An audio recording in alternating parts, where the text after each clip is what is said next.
program will begin shortly. Launch sequence. Activate.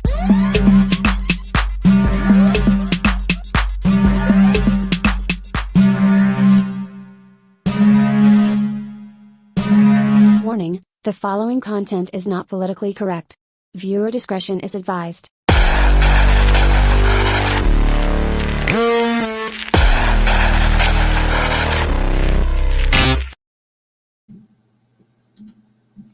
Welcome back to the channel today, everyone. Sorry, I am having some issues connecting to Twitter. I'm kind of surprised, I guess. And I think it has to do with, hold on, let's try this. All right. It has to do with I just changed my my profile picture. So now I have to go in and I guess I had to reconnect it. Go live. Edit.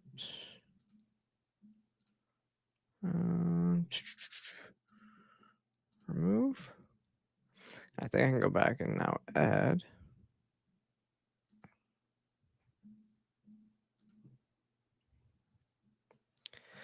Yeah, it should be reconnected though. Let me see if I can exit out and come back in.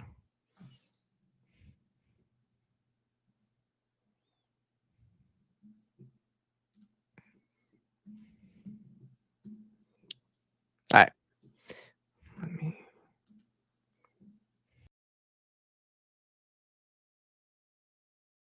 All right, so now I'm back. Sorry, no. It was just really weird. It wasn't allowing me, and actually, it's still not allowing me to connect to Twitter, and that's weird. Because I do have a premium account. Like I said, I just changed my profile picture, and now I can't stream from there. So that sucks. We'll figure that out here as we go. But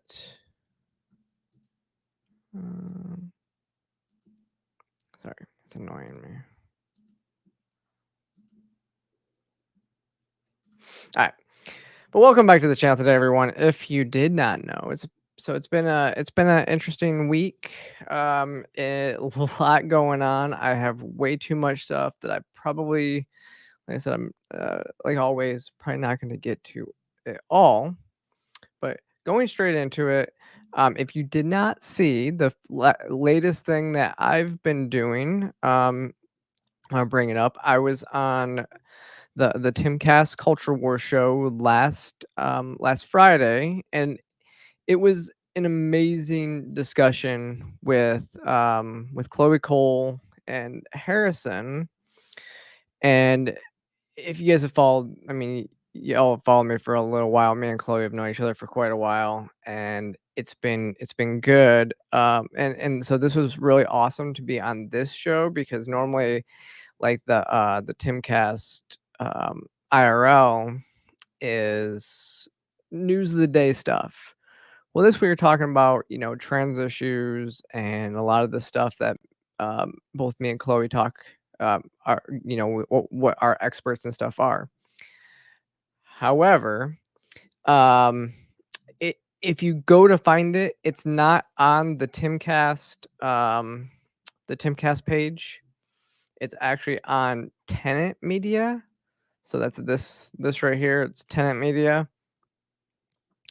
And yeah, it was just a really good episode. I enjoy myself, and I'll tell you, because if you see, like, Lisa was getting a lot of flack in the comment section, and because they had me on instead. Usually the Culture War episode is usually more of a debate episode or debate show. But they had me on, so it really wasn't a debate style format. It was mostly just us kind of having a good conversation. But the problem is, Lisa kind of mentioned this. I was actually invited to do this maybe Monday or Tuesday of last week. I think it was Tuesday. And I was invited last minute. And because nobody from the left, Lisa said either they didn't reply, or she got snide and she got rude comments back. And so nobody wanted to come on and actually have the conversation. But it wasn't for a lack of trying. So obviously, she called me, or she messaged me and said, "Hey, would you want to do the show with Chloe and Harris?" And I said, "Absolutely." you know, yeah, it's an easy yes for me, and I'll tell you why. One, doing something last minute like that, it can be challenging to get everything set up and just to get everything taken care of to move. However, the Timcast team makes it entirely too easy. you know they literally, you say yes, they book your hotel, they book your flights, they are very accommodating as to when you can fly, if you have certain, like if you have to fly out later or earlier or all that stuff, they're very accommodating. I'll tell you, it's one of my I will go out there and do stuff with them all the time, like whenever they want me, because it's that accommodating and it's that easy. And I always, and not even just that, I will say the entire Timcast team on the ground are all super cool, super chill, super nice. I mean, we got done with the show, we had lunch, we hung out all over there, and it really it was a great time. And you can see some of the pictures and stuff that I posted online. I posted some reels, but definitely go check that episode out. It was like I said, it was a really good time, and I would definitely do it again. Like I said, I love going out to the Timcast studios. This was my first time in the new studios, and I really like the new studios because they have good lighting. The old studios, if you ever watched, a lot of the biggest complaint was the lighting. And yeah, it was nice because me and Chloe have done a lot of in-person events. Yeah, Robbie, Chloe is awesome.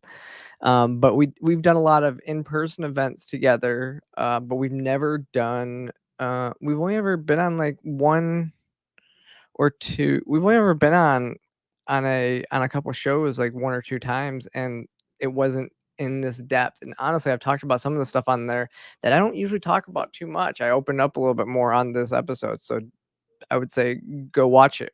But yeah, it was kind of like an event that me and Chloe do in person anyways, and it was just, yeah, it was really good. Also, before I really get into the news, I want to make sure everybody knows and is aware, and please go share. This is from the Ladies of Liberty account, from the Ladies of Liberty Alliance. So their chapter lead in Venezuela was essentially kidnapped by the Nicolas Maduro government, simply for advocating for liberty. And this is what's going on in Venezuela right now, is because it very much seems pretty obvious that there was no free and fair election. Which, did we expect that was going to happen? No. But you want to see what happens in socialist, communist countries. They are now jailing their political opponents who are speaking out against them. And actually, just this week now, Maduro had mentioned that, I think it was, they were going to do 10 days. They were going to ban Twitter from the country for 10 days. And this was shocking because if you look, she live streamed it as they were taking her away, as they were breaking down her door here. Por favor, estoy dispuesta a colaborar, pero me gustaría que usted me diga si tiene alguna orden de allanamiento.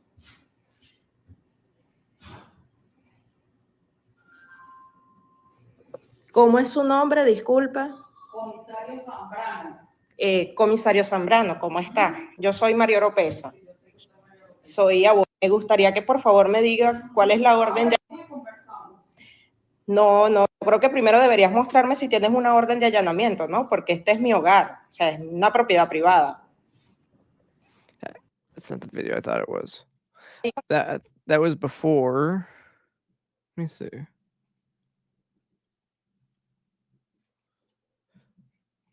There's another video where it shows them breaking in. Her family doesn't know where she is. Just yeah, here's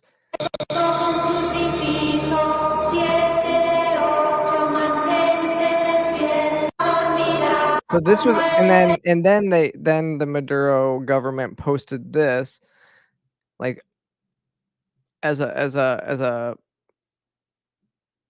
warning as to what happens with you. This was the last time we've seen her. They like again, we don't know where she's at.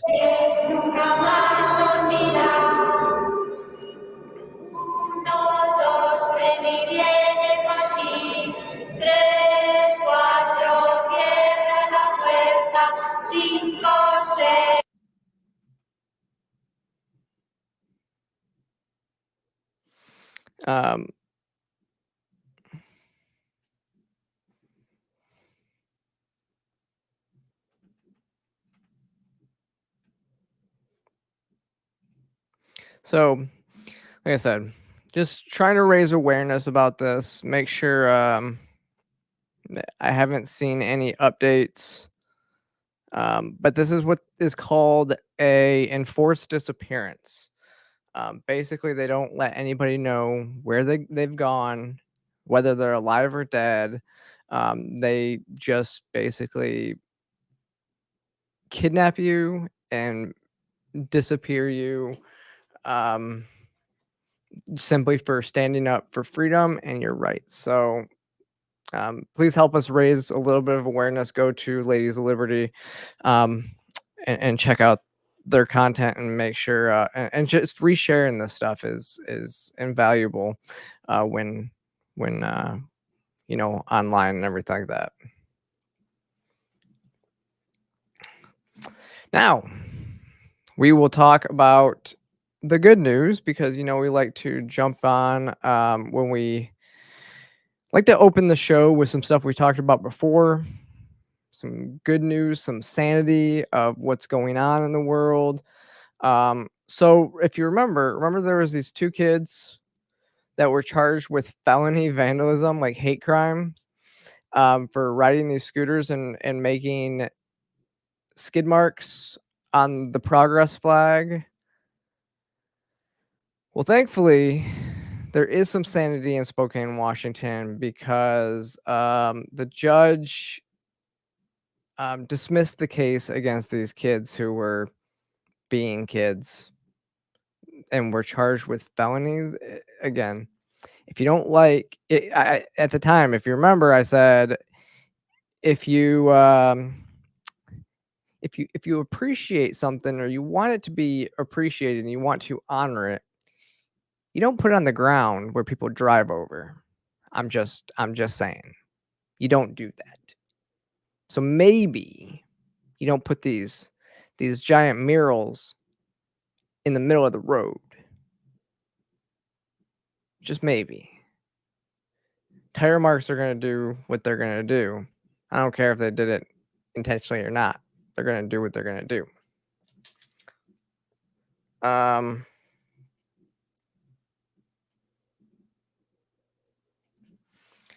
The other good news is Ohio. So the Ohio judge upheld the law that banned, you know, life-altering surgeries and hormones to minors in the state of Ohio, as well as protected female sports, to keep female sports so males can no longer compete in female sports in the state of Ohio. And the judge, like I said, judge upheld it. So all good news there, which a lot of the detransition community and stuff, and Chloe and Prisha and all them went there and testified for that bill. Now, just the media wants to continue to memory hole the assassination attempt on President Trump. Just the other day, though, we got this new footage from the body cam where you can actually see that they knew for a while before. Again, they were radioing up with the Secret Service. They were telling everybody that there was somebody on the roof. So let's watch some of this.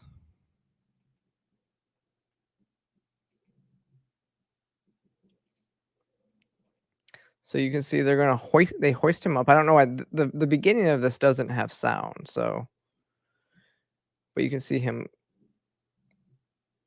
go to get up on the roof and then immediately jump off because, as he says later in the video, the guy pulled a rifle on him. He runs back to his vehicle, loads up his AR.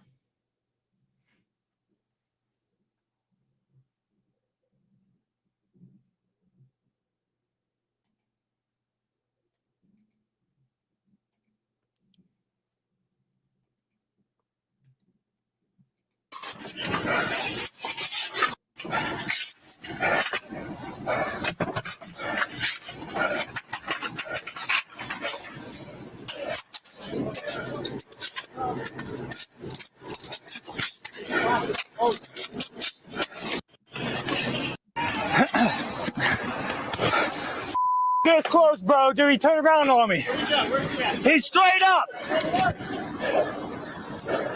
Okay, we have 2 civilians attending to him. I don't know. Who's got eyes on him?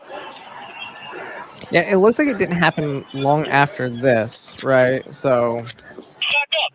because you can hear them talking in the background about people being hit. But there was no sound, so you can't really tell what completely happened. But they knew.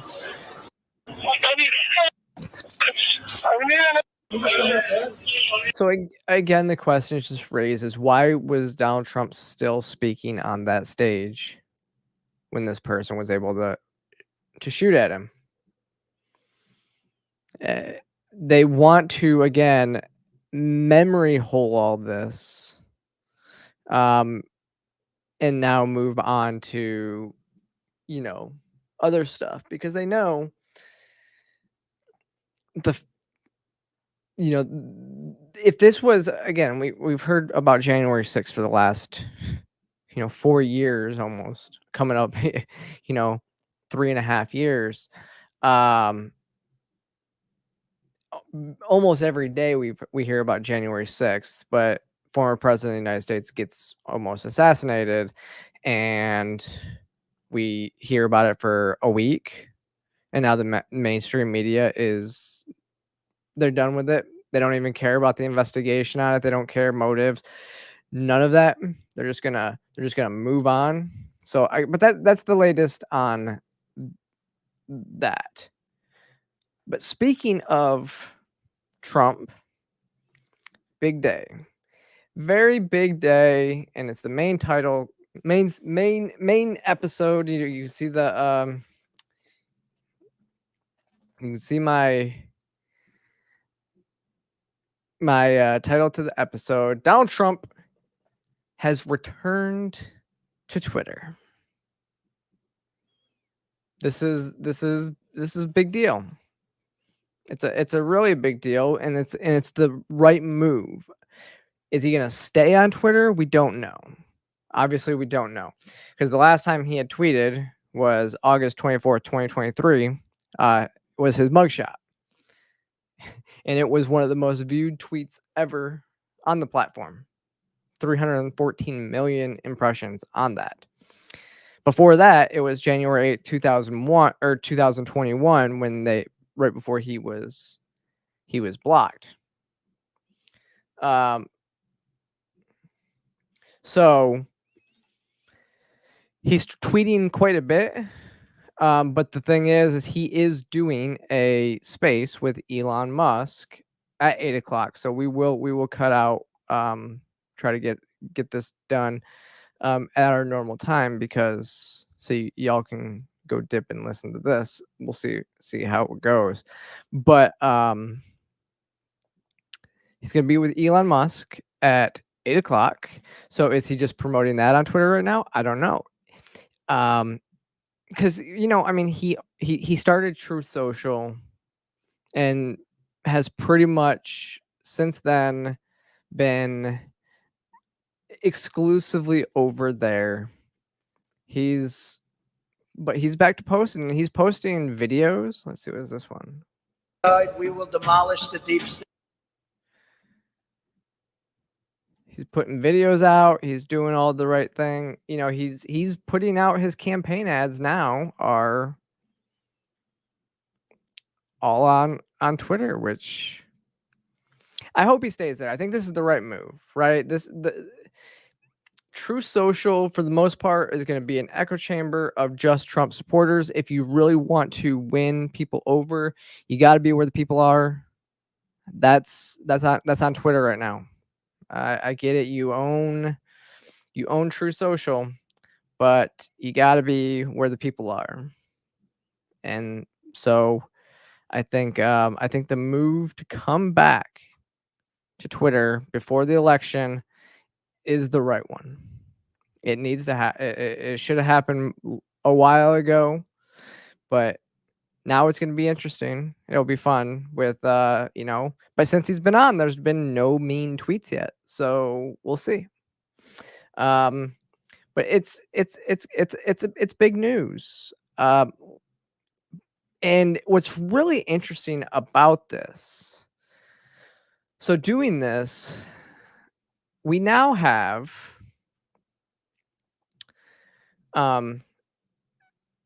Thierry Breton,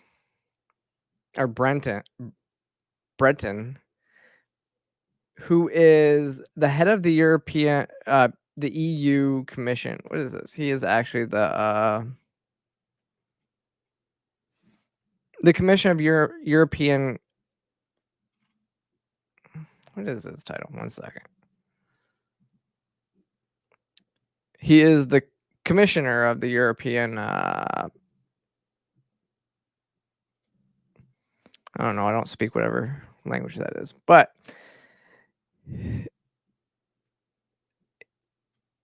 the European Commission, and they are the ones that have enacted this Digital Services Act. And he posted this on Twitter. Says, with great audience comes great responsibility. They sent this letter to Elon Musk regarding Donald Trump's space on Twitter, and basically saying that it would be illegal and the effectiveness of measures to take to combat disinformation. So what this is really doing is it's an attempt by the European by the EU to now openly engage in election interference into the US election. They are now saying that if President Trump is on here and they don't ensure that quote unquote misinformation, or if they isn't shot down or censored, if they don't censor the former president of the United States, then it would be a violation of the DSA, because it will then be on it will be being broadcast in the EU. This is an active suppression and an active call to interfere with the US elections. This is the UK saying that they are going to enforce these measures, basically because now Trump is now allowed on the platform, or is now on the platform, and he's going to be doing this interview. He says, my services and I will be extremely vigilant to any evidence that points to a breach of the DSA and will not hesitate to make full use of our toolbox, including by adopting interim measures should it be warranted to protect EU citizens from harm. Harm from what? See, this is the thing, is harm from disinformation. That's what they're saying here. They're saying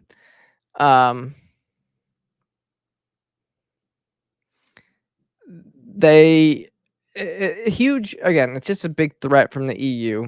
And I gotta say, Elon Musk handled this the way that only Elon Musk can.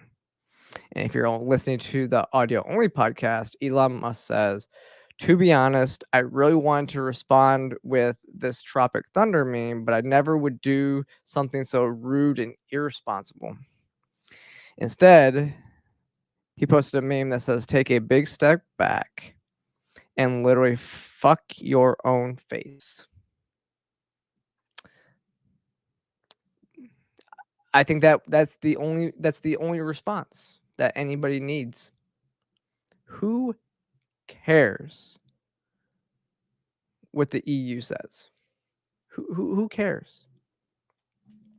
Because here's what's going on. If you haven't noticed, actually, there's been a lot of there have been people now arrested in the UK simply for mean tweets online. We're starting to see this, and now Met Police Chief Commissioner Mark Rowley threatened to extradite American citizens over online post. So if we're posting, and he doesn't rule out Elon Musk. So here's what he had to say. In this country, committing crimes on the streets or committing crimes from further afield online, we will come after you.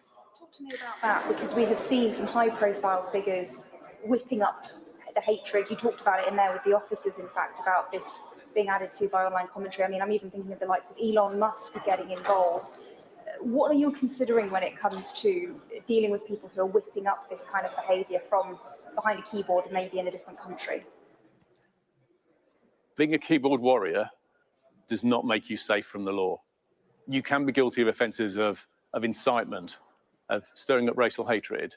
There are numerous terrorist offences regarding the sort of publishing of material. All of those offences are in play if people are provoking hatred and violence on the streets, and we will come after those individuals just as we will physically confront on the streets the thugs and the obs who are causing the problems for communities. So there you have it. Going to take it's see this is Orwellian, right? This is the culture of, what is it? The Ministry of Truth. This is the slippery slope that really needs to you need to watch what happens, because this isn't just him saying this. We also know that, again, the current vice presidential candidate for the Democrat Party has also, gone to say, the First Amendment is not absolute. They like to push words are violence and hate speech. They're not. But this is arresting people simply for their speech because you don't like the things that they have to say. Yeah, Robbie, I had the same inkling as you. Robbie says laughing in 1776. I mean, I don't think people in America have really cared one iota what people in the UK think since 1776. I mean, I don't know why the Crown thinks that they can tell people in the United States what they can do and what they can say. We literally had a revolution that we won because of this.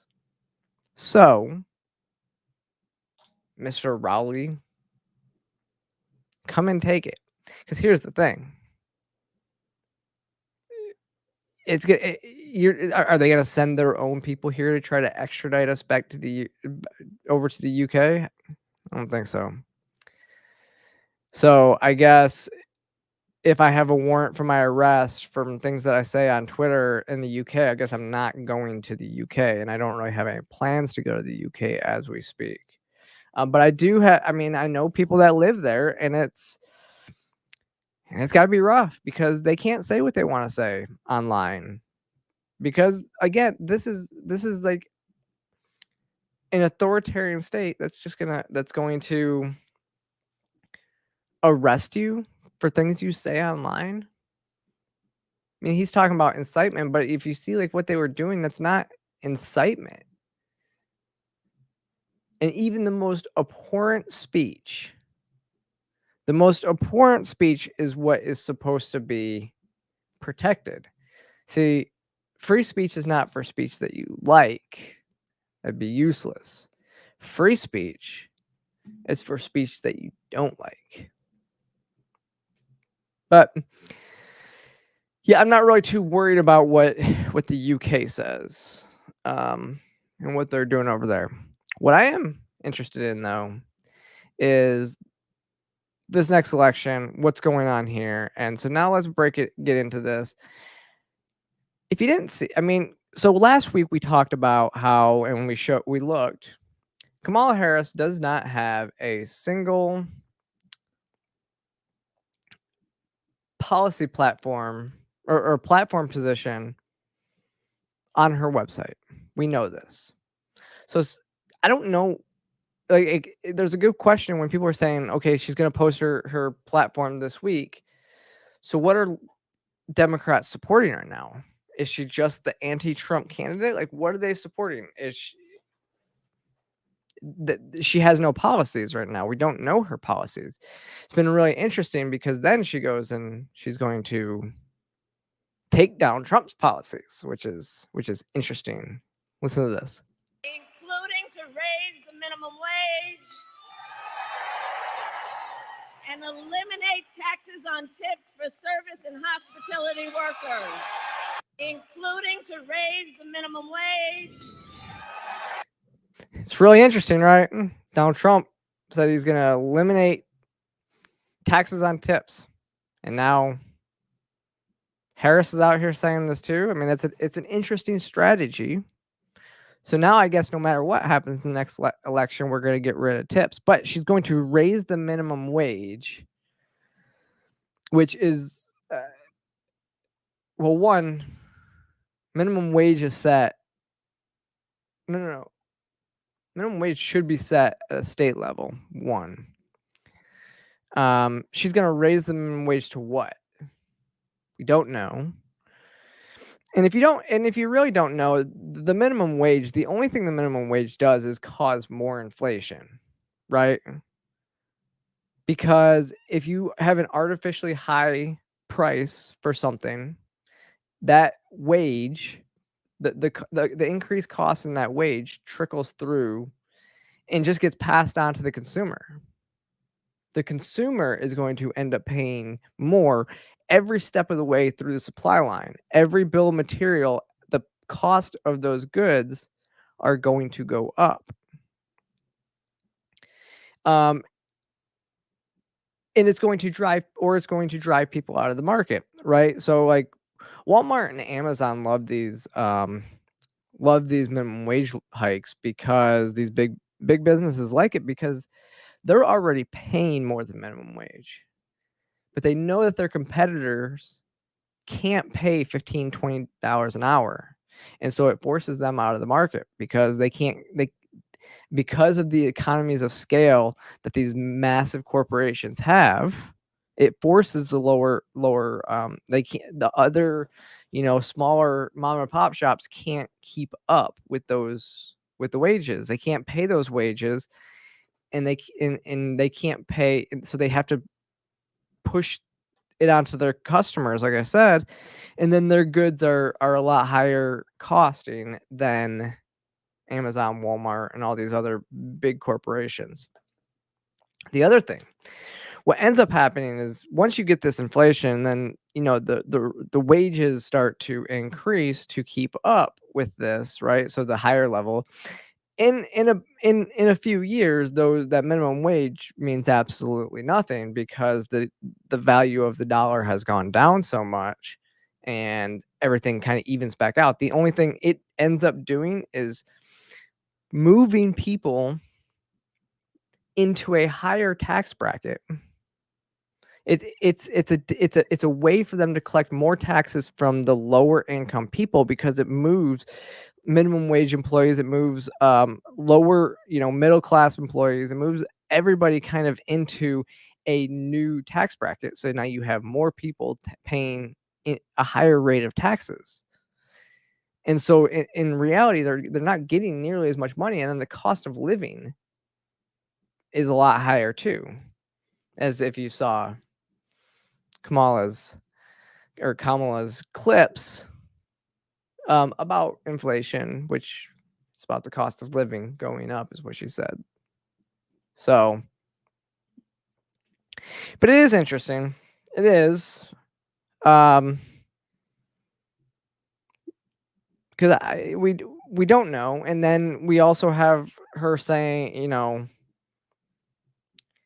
saying that now she's going to so she's been part of this administration, hasn't done anything yet to combat inflation, but yet she now says that she will fix this inflation.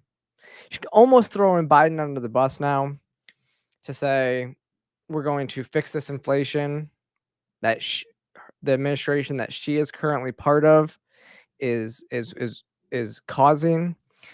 As well, she's also said that they are going to fix. She's the border czar, right? She was the border czar, as Axios and others have told us. But now she's saying that now she's going to come in and fix the problem. It's almost like blackmail. It's like, don't do anything about the problem until you're actually running for elected office, till you're running for president, and then claim that you're going to fix it. It was like when Joe Biden was running, and he said, you know what, we're going to cure we know how to do it. We're going to cure cancer when I'm president. And it was like, if you know how to do it, why are you holding cancer patients hostage, and why don't you just do it now? I don't know. But I will say, one thing that Harris can do right now that would take some even more wind out of Donald Trump's sails would be to vow to commute Ross Ulbricht's sentence, because Trump has said multiple times that he will commute Ross's sentence, and also pardon Edward Snowden and give the actual full pardon to Julian Assange. Those are two things that Harris can do right now, or have Joe Biden do right now, to completely take those two issues off the table. I mean, I don't know. We'll see. Will she get Biden to do it? I hope so. Because I think that would take some of those issues off the table. It would be an interesting thing for her to do. But her and her running mate, and we're gonna move to her running mate, Tim Walz. Because as bad as Harris is, Tim Walz is he's abhorrent. So here's one of the things that he said. And this is when they tell you what they believe, listen to them. They are communist socialists, and they speak just like communist socialists. You can hear when Harris talks about, equity, you can hear the communism in her voice. It's not about, it's some people didn't start at the same position. It's not about giving equal opportunity. It's having equal outcome. That's communist speak. Now, Tim Walz, she's also said, she's also said we should all be more woke. We should all be woke is what Harris has said. Walz is openly socialist. Here you go. But we can get out there, reach out, make the case. And for one thing, don't ever shy away from our progressive values. One person's socialism is another person's neighborliness. but we can get out there, reach out. No. Socialism kills. Again, I just showed you my friend in Venezuela who went missing because of a socialist regime there. It's technically not a communist regime, right? It's a democracy that they don't have free. They have elections. They may not be free and fair, but it is a socialist regime. Over at Free the People, we have a whole lot of stuff. All you gotta do is go into our YouTube page and just type in the search bar socialism, and we have a lot of great information as to why socialism kills. Socialism does not work. It's not good for anybody, but he is an avowed socialist, and you heard it right there. We shouldn't be. He said he is telling Democrats not to shy away from progressive policies. Thankfully, the American people are pushing away progressive policies. You had what is it? Corey Bowman from the Squad lost his primary. And then just last week, Cori Bush from the Squad also lost her primary. So the Squad is losing members in Congress in primaries because the DNC does not want to go crazy radical left. So it's interesting to see that too. Now, the big story though about Tim Walz, and we're going to talk about this as you see, a grumpy old vet. We're going to talk about his military record because there are accusations of stolen valor. So let's look at what JD Vance says about this.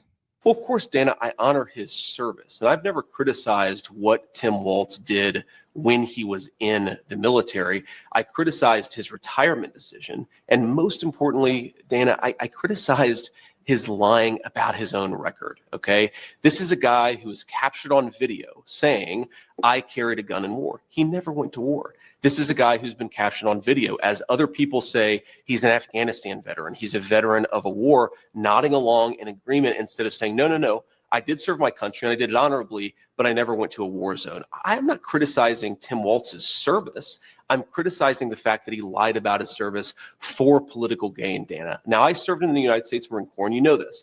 And look, there are a lot of things that I'm proud about. I've never lied about what I did or overstated it because it would be beneficial to me in the election. I think that's what Tim Walz did. That's what I was criticizing. And yes, I do think it's scandalous behavior. Well, of course, Dana. I happen to agree, and we're going to talk about why I agree with this. Now, the one area where I disagree with what people are kind of saying about Tim Walz's military experience is that he got out just before they deployed to Iraq. I actually don't care that he got out before deploying to Iraq. It's you have a right to get out. He already served 23 years or something like that. I get it. I served 7.5 years and got out. You have a right to get out. JD Vance didn't serve as much time, got out. I have no issue that he decided to get out when they were going to Iraq. I don't. I mean, I'm not going to hold that. I'm not going to hold his feet to the fire in that. But there's now stuff coming out that he claimed he served in Afghanistan. He didn't. He didn't even serve in Iraq. He was never a combat veteran. And there was this this report back in 2009 when he was called out for using the label in 2009 by Iraq. He was called out for using the label by Iraq War veteran David Thole, who was also a sergeant in the Minnesota National Guard.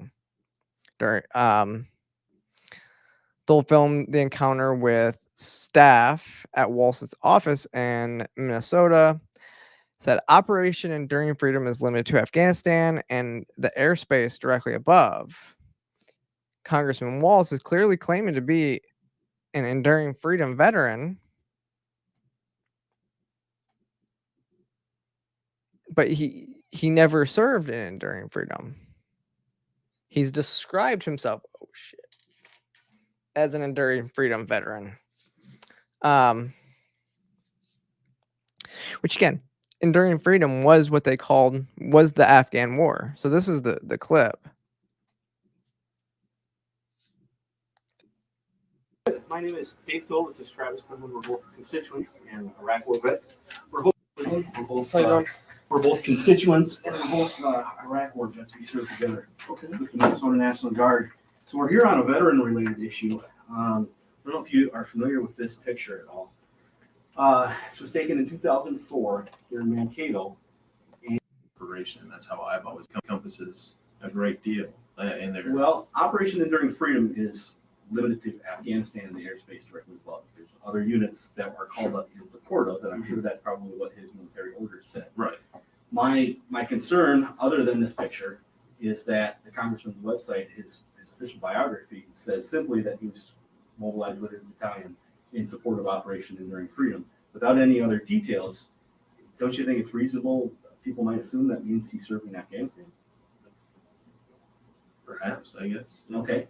So he deployed in support of Operation Enduring Freedom is what he's saying. So he went to Italy to support Operation Enduring Freedom. But like he said, without any other details, it would allude to the fact it's not okay.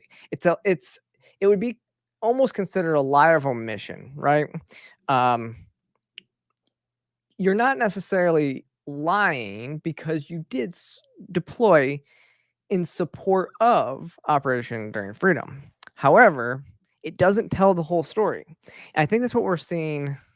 We've seen that a lot with how he speaks about stuff. There's other, like there's stuff that he has said that is very clearly lies of omission. So here's another one. Okay. I don't know if I have anything on this. There is here. Actually, I do. Here we go. Okay. So another person who served in the National Guard talked about how he claimed how Walz claims to be a retired sergeant major. Here's the problem. Technically, he served in a sergeant major's role, but his DD 214 would say that he's a master sergeant. He's not a sergeant major. So this person says, I do not regret that Tim Walz retired early from the Minnesota National Guard, did not complete the Sergeant Major Academy, broke his enlistment contract, or did not successfully complete any assignments as a Sergeant Major. Unwittingly, he got out of the way for better leadership. Thomas Behrens was the right leader at the right time. He sacrificed to answer the call, leaving his family business and farming partner, brother to train, lead, and care for soldiers. He earned the privilege of being called Command Sergeant Major. Like a great leader, he ran toward and not away from the guns. I have no opinion of Mr. Walz's decision to leave the service at the time he did. It was his right to retire early. I also have no criticism of his service as an E7 and E8 in the National Guard. By all accounts and on record, he was a competent chief of firing, battery gunnery sergeant, and first sergeant. I cannot say the same of his service sitting frocked in the Command Sergeant Major chair. He did not earn the rank or successfully complete any assignment as an E9. It is an affront to the non-commissioned officer corps that he continues to glom onto that title. I can sit in the cockpit of an airplane. It does not make me a pilot. Similarly, when the demands of service and leadership at the highest level got real, he chose another path. Look, like I said, I don't care that he got out when he did. It was his right, just as this person says the same thing. Now, when he says that he was a Command Sergeant Major, so what this person's saying is he got selected. So in the military, this is going to break it down hopefully it's easy to understand. In the military, you have what's called promotion boards. So when you're at a certain time in your service, you go in front of a promotion board, and they look at whether you should or should not be promoted. What it sound and the National Guard, the promotion system's a little bit different, so he may not have even had to do that. What they do though is then they determine. So if you get selected for promotion, you don't automatically get promoted. You have to wait.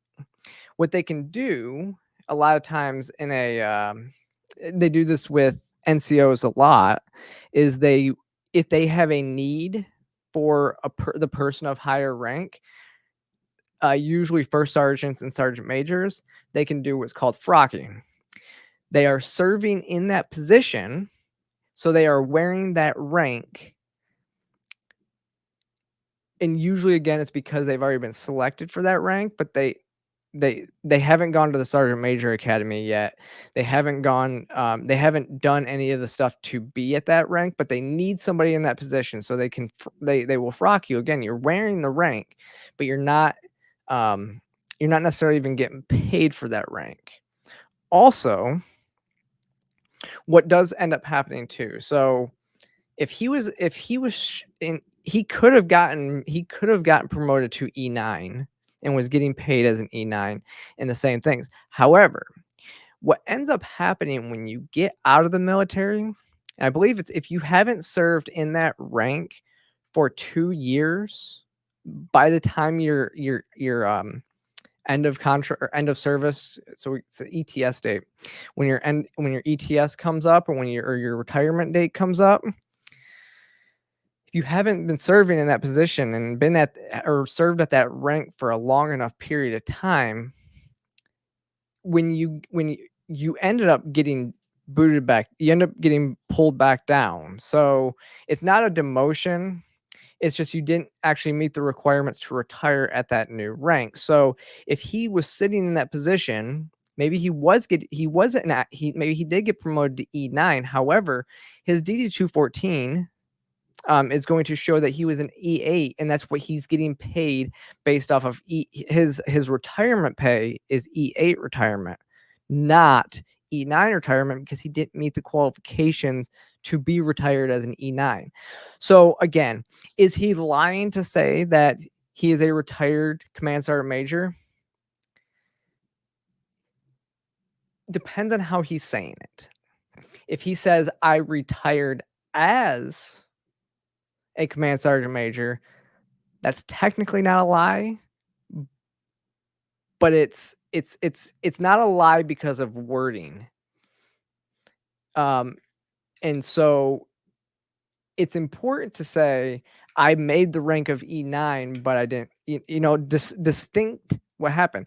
He is a retired E8, a retired master sergeant / first sergeant. That is what his retired rank is. He is not a retired E9, even though he made the rank of E9.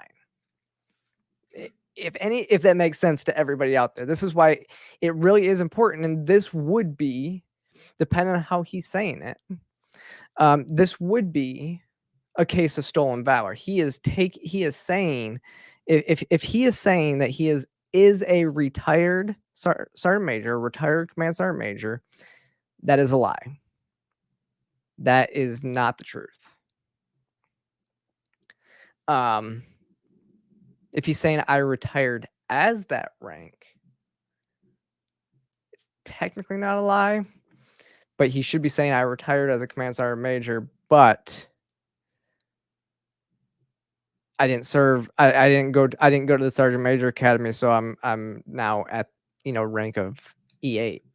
I am a retired master sergeant. Technically, it's not a lie, but it's shady AF. Okay. Hope that's clear as mud, because understanding that the military promotion system is a little bit funky, the way that they do all that stuff. Yeah, so Robbie says, let me see.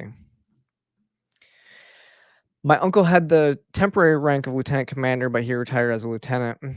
He was never ashamed of that rank. Now, I'm assuming that's the Navy.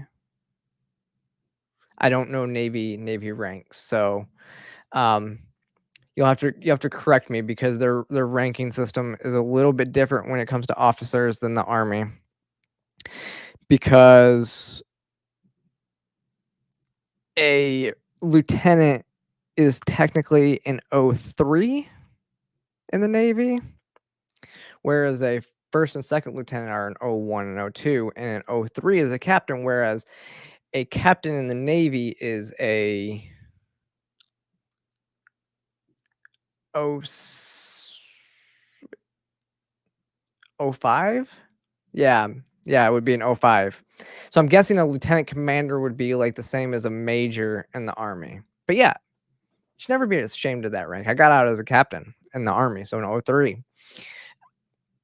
But, I never did company command, so I never led a company, but I was an executive officer as a lieutenant. I mean, I got out after I got hurt. So I got hurt jumping in the 82nds. Yeah. Okay, yeah. So it's a Army captain. Got it. Now I understand it. But yeah, I got out after 7.5 years. I was not able to take command because I injured my shoulder before I got out. So I worked on brigade staff for a little while before that. But I digress. Now, I do want to talk about this because this is important. This is what we're talking about, like the lies of omission and everything like that. Here's another thing that we have to be careful when we're going after his record, right? People that, if you don't understand the military, ask some people that have been in, because listen to what he says here when talking about So the complaint is a newly obtained tape. Then Rep. Walz tells a Gold Star family during a hearing on PTSD that he was deployed to Afghanistan in 2004 in support of Operation Enduring Freedom. Says he and his troops suffer from mental health issues, was shown in the Horse Whisperer. So listen to what he says, though. Again, don't fall for some of this stuff. You got to be careful.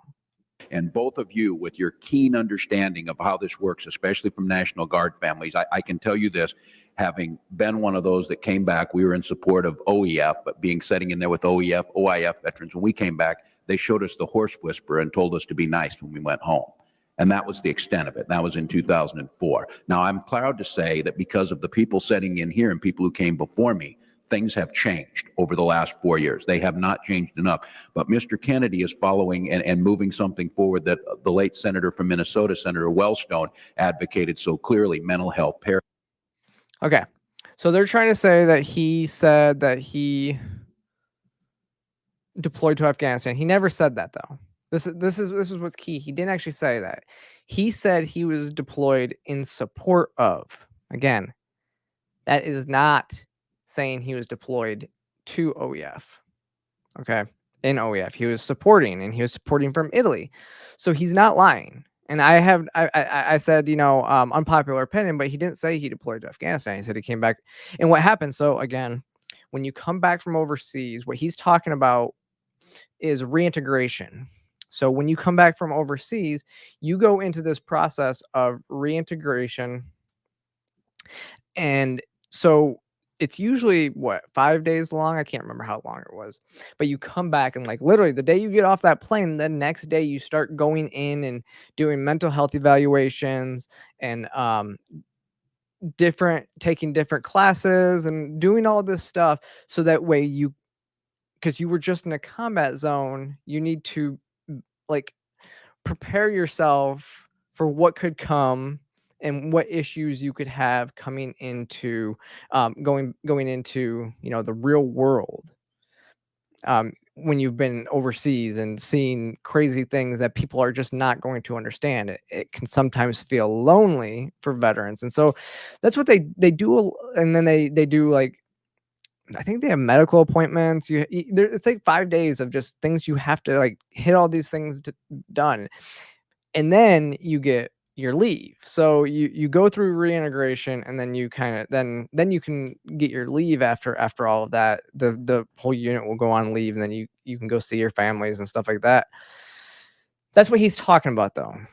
He went, so even though he was deployed to Italy and never went into the combat zone, they still went through integration or reintegration with the combat veterans.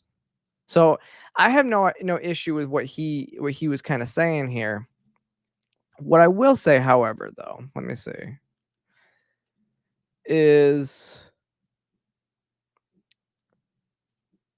let me see, where is that? I thought I had.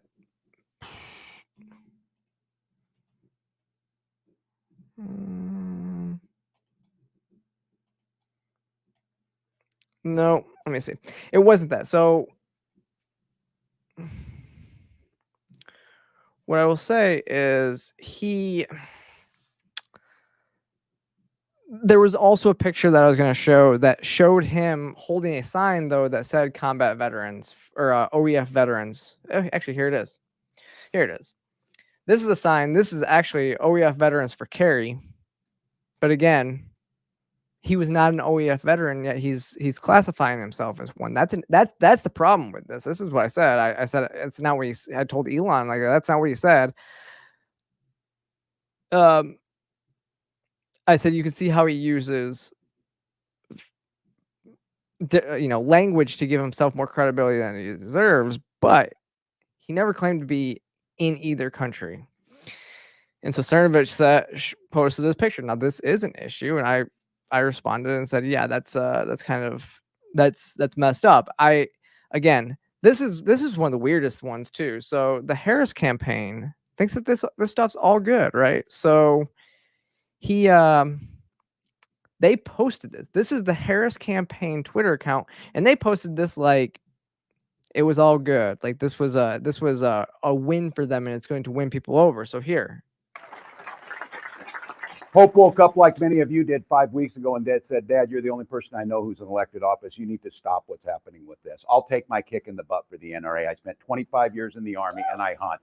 And I gave the money back, and I'll tell you what I have been doing. I've been voting for common sense legislation that protects the Second Amendment, but we can do background checks. We can do CDC research. We can make sure we don't have reciprocal carry among states, and we can make sure that those weapons of war that I carried in war is the only place where those weapons are at. You never served in war, my friend. You never served. You never carried a weapon in war because you were never there. And like I said, the Harris campaign, this is still up. It said we could make sure those weapons of war that I carried in war are only carried in war. You were never there. You were never there. That's an issue. Like, and for them to post that, like that's some great thing. Like, no, bro, that's shady. As you know, that's really shady. But here's the thing. Tim Walz has a whole lot more than just this. Honestly, this is the worst candidate I think that they could have picked. Because check this out. I mean, during COVID, Tim Walz set up a snitch line to encourage people to call and report anyone who is violating stay-at-home orders by doing things like playing basketball at a park, walking a dog, or purchasing non-essential items. That is, again, that's Orwellian. That sounds like something straight out of 1984. Like, straight out of it, something that you would see only in the Stalin-esque Soviet Union. Turn your neighbors against you, turn your family against you, snitch to the government so you don't have to deal with, you don't have this. But that's another thing. If you saw me on Timcast, actually you will also see that Outspoken used a reel I made today.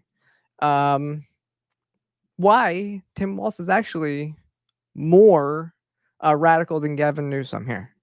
In this election, everyone needs to understand that parents' rights are very much on the ballot. See, as the governor of Minnesota, vice presidential candidate Tim Walz signed a bill that even Gavin Newsom vetoed. See, both California and Minnesota are sanctuary states for minors to run away and get sterilizing procedures for gender dysphoria. However, in a separate move, Gavin Newsom actually vetoed legislation that would have forced judges to use how affirming a parent is of a child's gender identity when determining custody cases. Walz signed that into law with his sanctuary state bill, with one legislator saying, "We need to be able to have temporary emergency custody in the state of Minnesota for those parents to have their ability to provide for their children." I mean, when you're more radical than Gavin Newsom, you probably shouldn't be anywhere near the White House. Very well said, Internet Sarah. It's like Sarahception right here, right? Watching myself, it's kind of funny. But he also, I mean, he's talked about it a lot. Here he is again, supporting allowing children to choose their own gender. Again, is one of those that gets politically charged, and I would ask all of us, and I try and do this for my own sanity, and I try and do it literally in the other people's shoes and wondering why they're doing what they're going to do. And when I think through this, when I say this as a teacher, there's about 150,000 of our children identified in our schools, in our public schools, trans students. And as a teacher, my number one responsibility in the classroom was the safety, security, and belongingness of every single child in that classroom. And if this child, for those who have concern, and I will not minimize people's concerns who are concerned that this is going to make an unsafe situation, whatever, I ask you that in many cases, these are children my son's age, a fourth grader, a 10-year-old, who just wants to go to the bathroom, and their identity is ridiculous. But if all that's not bad enough, from Outspoken, yes, Tim Walz signed a bill that removed anti-pedophilia language from the Human Rights Act. He signed a law that critics say openly opens the door for pedophilia to become a protected class. What this bill did in 2023, the Take Pride Act, sought to redefine sexual orientation in the Minnesota Human Rights Act, removing the explicit exclusion of pedophilia. The original text of the law stated that sexual orientations does not include a physical or sexual attachment to children by an adult. However, the new law signed by Walz removes this critical caveat, raising concerns about the potential implications for the protection of minors. I think, yeah, you're absolutely right, Robbie. These are the types of things that are on the ballot in this election. So obviously we are going to get more and more about this stuff. I had a lot more that I wanted to go into. Obviously, if you have not seen, we'll just kind of mention this. Elon Musk and now Rumble, I think, has signed on to this lawsuit against an ad tech agency who they basically create. So this agency, they work like they basically created a monopoly. And so when the advertisers started to boycott, it was really just the Global Alliance for Responsible Media who did this, and now it's created this boycott. Now, like the Chris Pavlovsky from Rumble, like he said it's not. He said if an individual organization wants to not advertise, that's fine. That's their right. But however, when it gets into this type of federation of advertisers that is making all the decisions for all these organizations, then that becomes an issue. When these agencies are the ones that are doing it, they basically have a monopoly to try to force social media companies to play ball and do what they want. So it's really just one organization that's making the decision for all these businesses, and that's what this lawsuit's about. It's an antitrust lawsuit, in reality. Also, we didn't get to talk about it, but this is actually insane. And this is just really telling what this admin and what the Harris admin will do in the next election. They have put Tulsi Gabbard, who I believe is still a soldier, on the terrorist watch list. The terrorist watch list for flying, called the Quiet Skies program. So basically what they're accusing Tulsi of is possibly being a traitor to this country by doing this. And we all know what the punishment for treason is. Still on the books.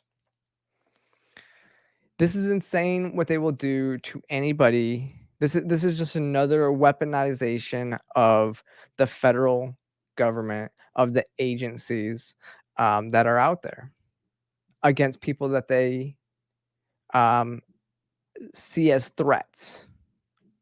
The people that they see as their competition. Again, we talked about at the very beginning of the show, we talked about what Venezuela does to their political opposition. This type of stuff is not far off. This is not far off from what we've seen happen in communist countries around the world. This is pretty bad. Good news though is, that's supposedly the person running the country right there, sleeping at the beach, which, to be quite honest, the more time that Joe Biden spends at the beach, the less tyranny they can enact on the country. I just don't think he's running the country. It seems like they're putting Kamala out there to be the face of the administration now, that she's the one that's really running the country, and so he can just go relax at the beach. But again, as long as he's at the beach, things aren't getting done. And when things aren't getting done, tyranny is not being enacted on the people. So that's a good thing, right? But with that, I will let you guys go enjoy. Go watch this interview with Trump and Elon. We'll see what comes of that. We'll keep our eye on that. And if you haven't, and again, go watch the episode with on the Cultural War podcast. Go subscribe to For the People. We're on the Digital Marketing Manager. Go subscribe to Outspoken. Go pay attention to the Post Millennial, all places that I really enjoy. I work for or enjoy their content and love everybody that's working there. So I actually saw Libby Emmons when I was up in Virginia or West Virginia. So that was cool. Got to see talking to Libby for a little bit. But with that said, if you haven't already, make sure you click that like and subscribe button. Follow me across all social media platforms. And y'all, I'm only like 10 subscribers away from reaching 20,000 on Twitter. So if you're not following me on Twitter, go follow now and follow me across all social media platforms, and I'll see you next time.